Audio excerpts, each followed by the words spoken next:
যখন অভাব দরজাতে ঢোকে, জানালাতে ভালোবাসা বেরিয়ে চলে যায়। কথা বলেন ঠিক কিনা?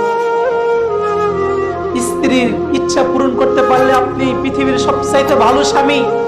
ছেলের ইচ্ছা পূরণ করতে পারলে পৃথিবীর সবচাইতে ভালো বাবা আপনি। আপনি আত্মীয় স্বজনের যদি অভাব পূরণ করতে পারেন, তাদের চাহিদা পূরণ করতে পারেন, তাহলে দেখবেন আপনার কাছে তারা যে কত ভালো মানুষ, আপনিও তাদের কাছে কত ভালো মানুষ কল্পনা করতে পারবেন না।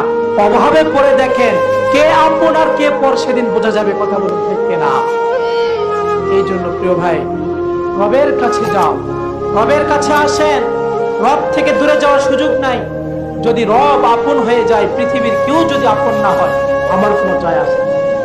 রব যদি আমার আপন হয়, রব যদি আমার আপন হয়, আমি যদি রবের আপন হতে পারি, পৃথিবীর কে থাকলো কে গেল এটা আমার দেখার বিষয় নাই।